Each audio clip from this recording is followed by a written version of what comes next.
Once upon a time, there was a 23-year-old young man named Daniel.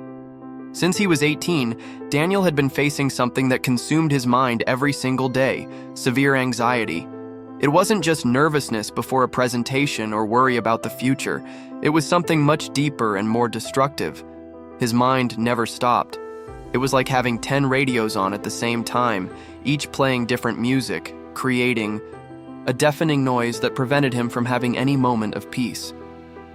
Daniel woke up every morning with his heart already racing, thinking about 1,000 negative scenarios that could happen during the day. What if I can't finish my work on time? What if my colleagues realize I have no idea what I'm doing? What if something terrible happens to my family? These thoughts were like an avalanche that grew every minute, becoming impossible to stop. He had tried everything: medications, therapy, meditation apps, intense physical exercise, even breathing techniques he found online. Nothing seemed to truly work. The anxiety always came back, stronger than before. Daniel began avoiding social situations, canceling commitments, and lived in a constant state of tension. His nights were dominated by insomnia, his mind obsessively reviewing every conversation of the day, every decision made, every mistake committed.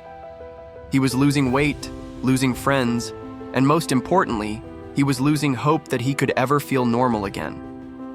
One Saturday morning, after another sleepless night, Daniel decided to go for a walk in the park near his house, hoping that the fresh air could at least distract him a little.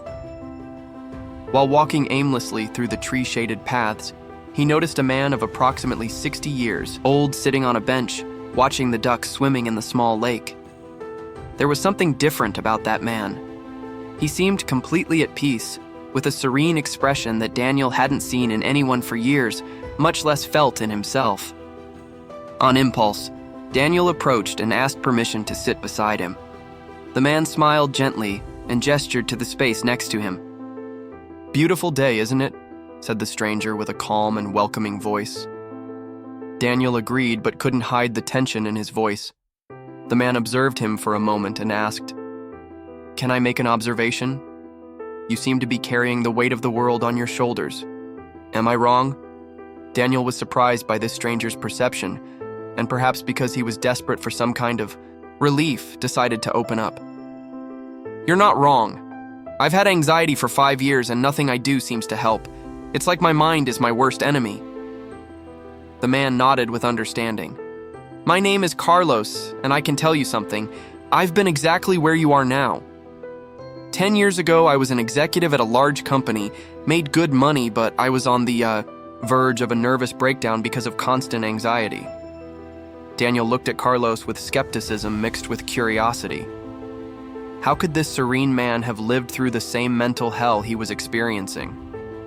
Carlos seemed to read his thoughts and continued, "I know it's hard to believe, but let me show you something that completely changed my life. It's a very simple exercise, but extremely powerful." Carlos stood up and asked Daniel to do the same. "I'm going to ask you something that might seem strange, but trust me," said Carlos. He took a coin from his pocket and placed it in Daniel's palm. "I want you to hold this coin and walk to that big tree over there." He pointed to a tree about 50 meters away. "But there's a very important rule. You must keep your attention completely focused on the sensation of this coin touching your skin. Feel its weight, its temperature, its texture. If your mind starts thinking about anything else, and it will try, gently bring your attention back to the coin. Just that." Daniel looked at the coin and then at Carlos. "That's it? How can a coin cure anxiety?" Carlos smiled. "Anxiety exists because our mind is always in the past, dwelling on things that already happened, or in the future, worrying about things that might not even happen. But where your mind can't create anxiety is in the present moment. This coin will be your anchor to the now." Daniel started the walk skeptically, but decided to take the exercise seriously. In the first steps, he held the coin and tried to focus on the sensation. Immediately, his mind began its usual dialogue. "This is ridiculous. How is a coin going to solve my problems? What if people see me and think I'm crazy? I have so much work to do when I get home." But then he remembered Carlos's instructions and gently brought his attention back to the coin. He continued walking, focusing on the coin's weight, on how it was slightly warm from the heat of his hand, on the smooth texture on one side and slightly rough on the other.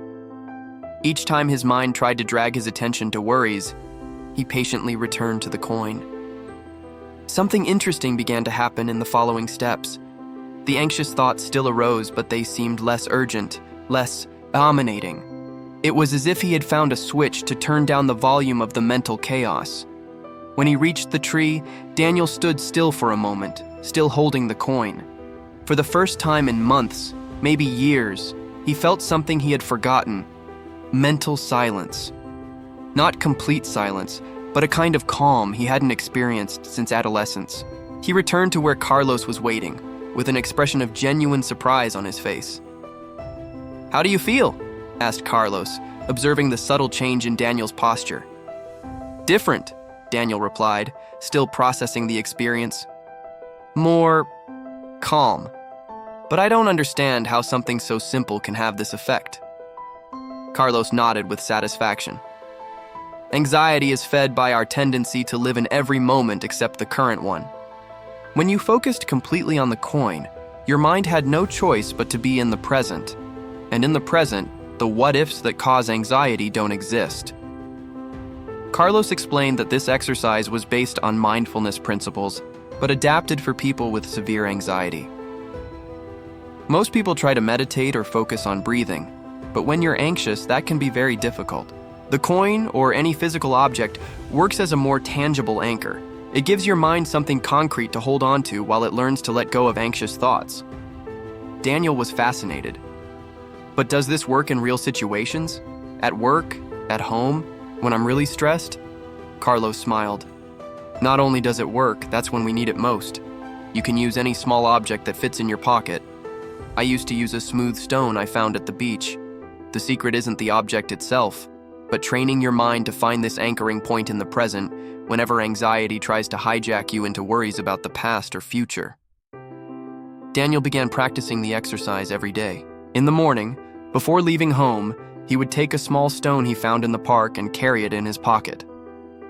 Whenever he felt anxiety starting to grow, in traffic, at work, before important meetings, he would put his hand in his pocket, hold the stone, and focus completely on the sensation for a few minutes. In the first days, he needed to do this dozens of times, but gradually, the intense anxiety episodes began to decrease.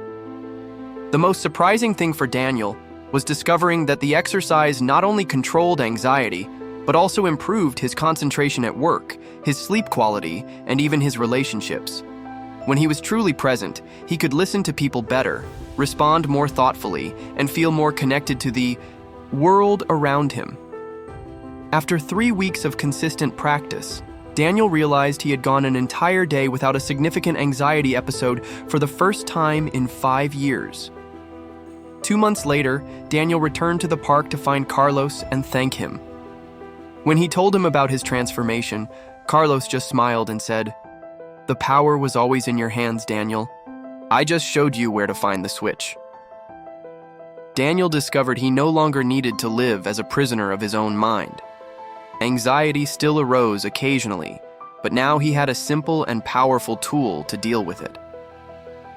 If you identify with Daniel's story, if your mind is also dominated by constant worries and anxious thoughts, know that you don't have to live like this forever.